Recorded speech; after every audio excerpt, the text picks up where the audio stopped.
Hi, I'm Inelia Benz, author of Personal and Global Ascension, and founder of Walk With Me Now, where I teach self-empowerment and help people to quickly advance on their spiritual and life journeys. Have you ever tried to manifest something, but you did not get the results you wanted? Or you got the results, but then you lost them again? Maybe you have seen the movie The Secret and learnt about the law of attraction and manifestation. But when you tried to apply that, it didn't quite work out for you. Maybe you've seen others effortlessly create the lives they want and wondered, how do they do that? What do they know that I don't? Maybe you've had great successes in manifesting something, but struggle with something else.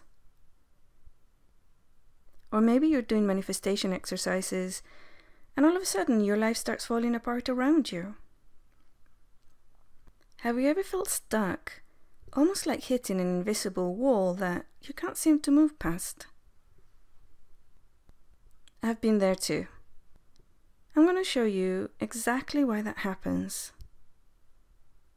When Larry and I first got together, we were looking to rent a house for us to live in.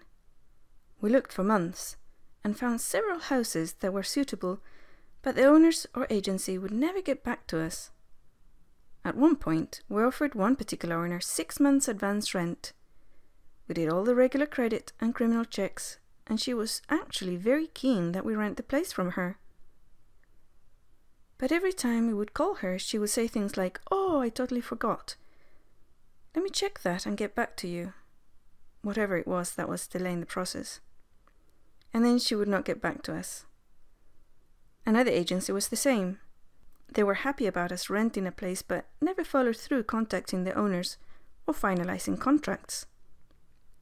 The only house where the owners were ready and willing to rent to us and followed through was one that we didn't really like.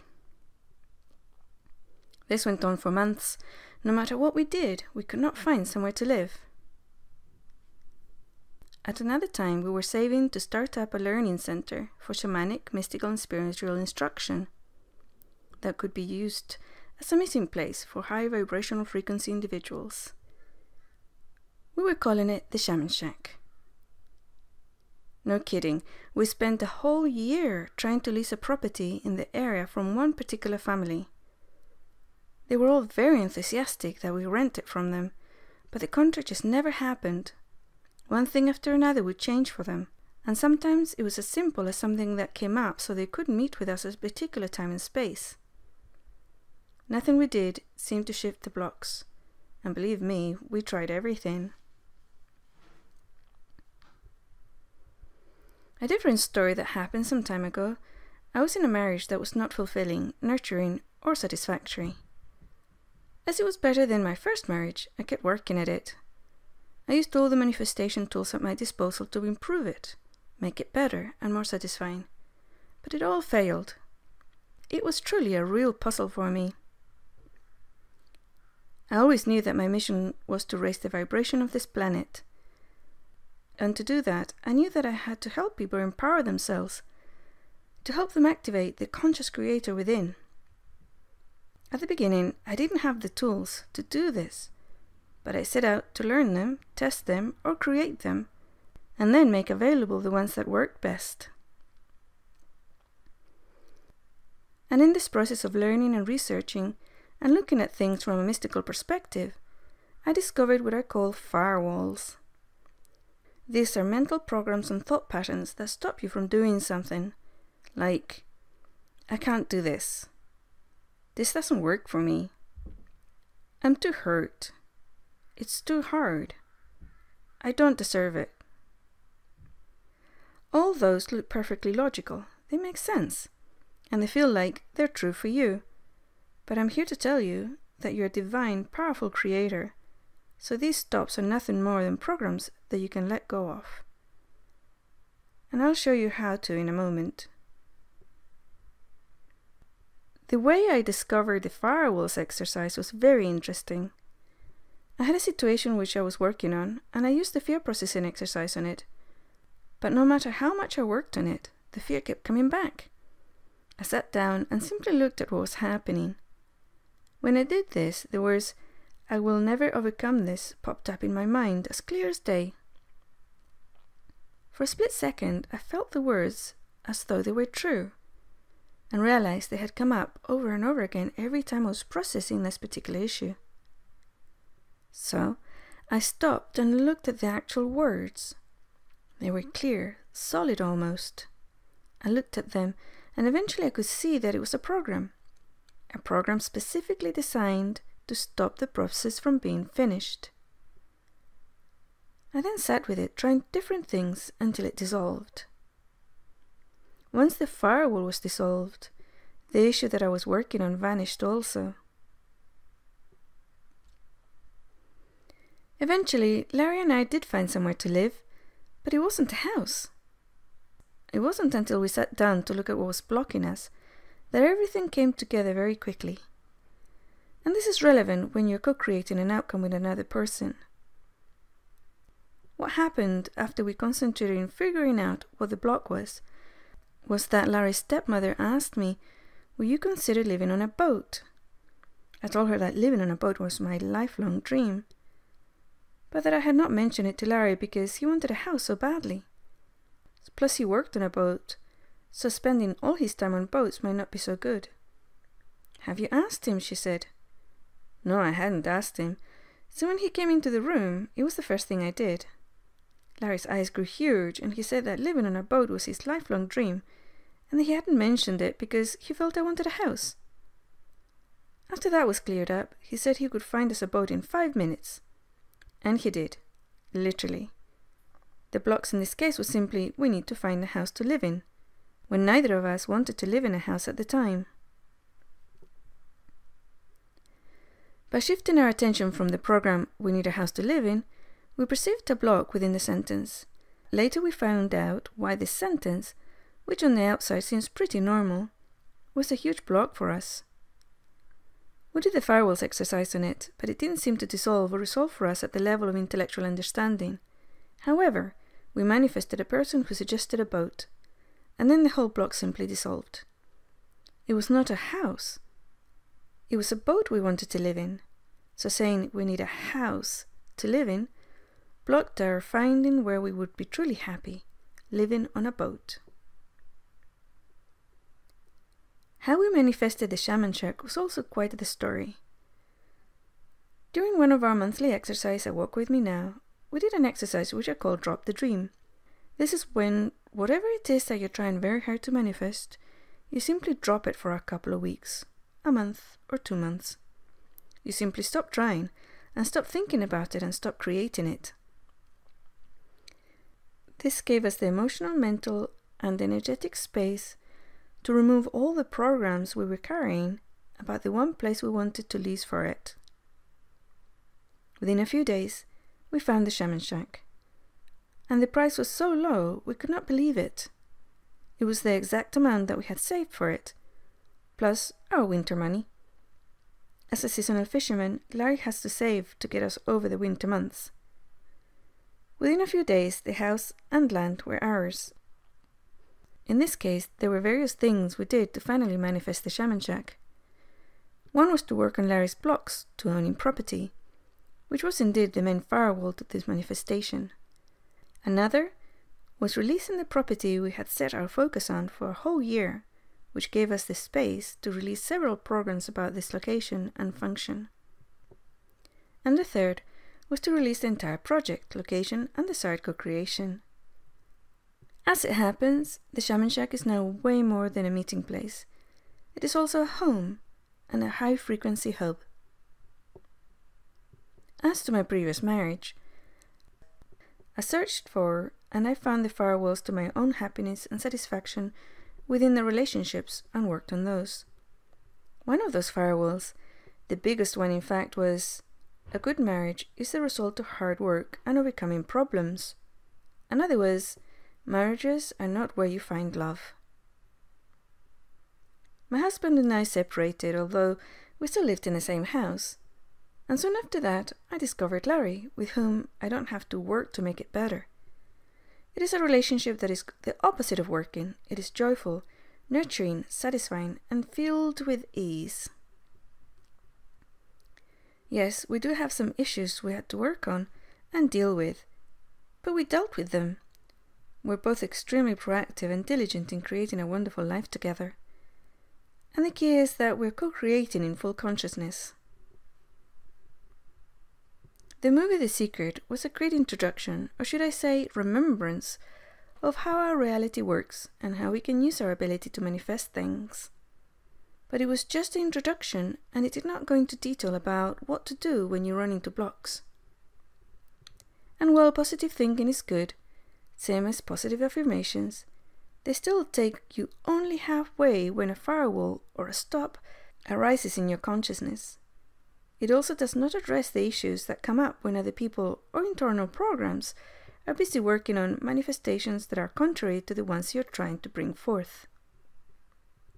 Once you learn how to find and dissolve these blocks, programs, and firewalls, your manifestation abilities will take off.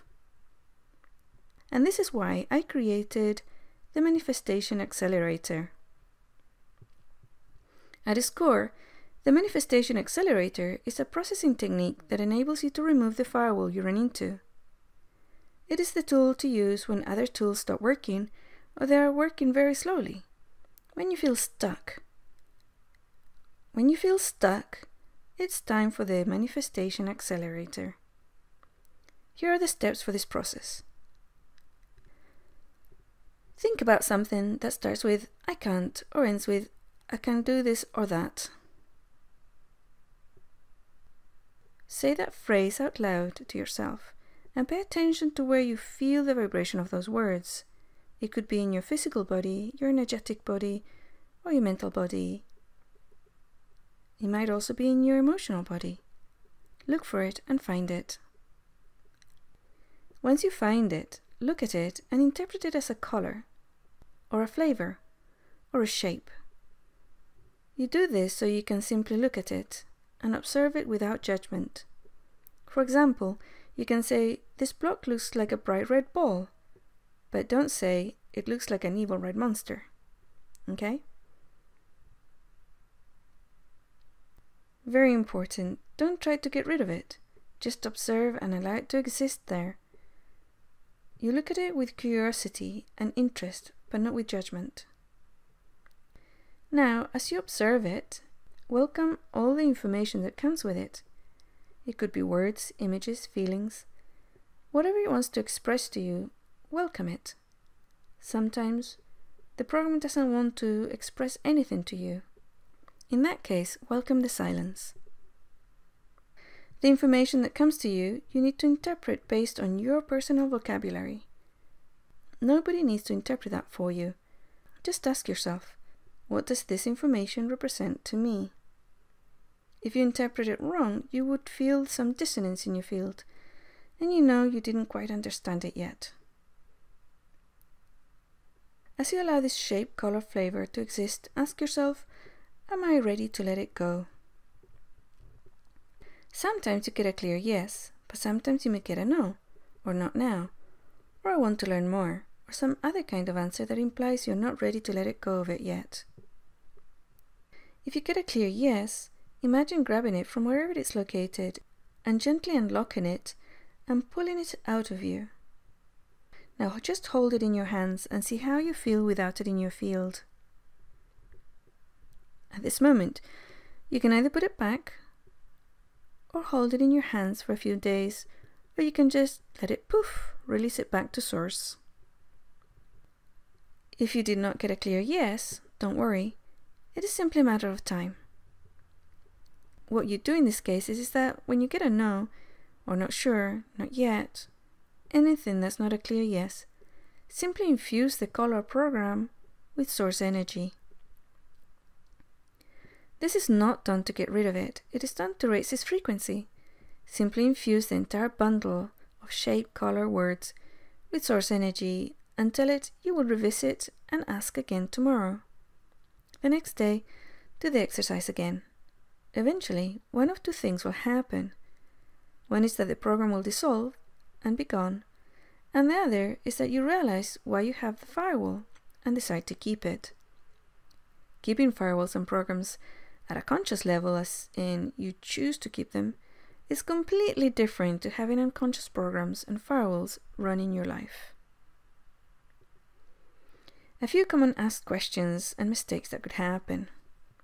For example, you could unconsciously bring the block back, and that's okay. You just do the exercise over again, very lovingly, without judgment. It is common that behind one firewall you will find other firewalls that you could not see or feel before. You just repeat the exercise for the new firewall that came up to be observed. If when you're trying to become aware of your blocks you can't find any, I suggest to my student to ask someone who is very close to them if there's a word or phrase that they use very often that has a stop feel to it, that stops them from doing things. Often people around us give us sentences we use that we were not even aware of. The sentence, "I can't do this exercise," that is another program stopping you from even going through this process. The solution is, of course, to do the exercise anyway, and use the words, "I can't do this exercise," as the first firewall to process. I can't find it. When you try to locate a firewall in your field and this phrase comes up, again, do the exercise and use "I can't find it." Firewalls can be really sneaky sometimes, so keep at it. Some students struggle with the idea of don't try to get rid of it, and when they find a firewall, they want to just rip it out. You probably have heard of what you resist persists. That is why you don't fight your blocks. You just observe them, allow them to be, and when you feel ready, you let them go. But you don't judge them, and you don't fight them. In the process above, I mentioned a feeling of dissonance in your body if the way you interpret something is not true for you. What this means is that you can use your body to detect if something is resonant or dissonant to you. You can train the skill like this. Sit down, and then say out loud, "I'm standing," and make a note of how this feels. Then say out loud, "I'm sitting down." Make a note of how this feels and how different it is to the first one. Repeat this process with various sentences, one time with sentences that are true, then another time with sentences that are false, so you can learn to discern how each of them feels in your body. This is a really useful little exercise.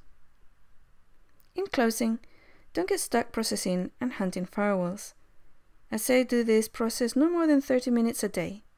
The rest of the day spend your hours to create and experience joy, satisfaction, inspiration, interest, gratitude, happiness, and beauty. Enjoy like love, Inelia Benz.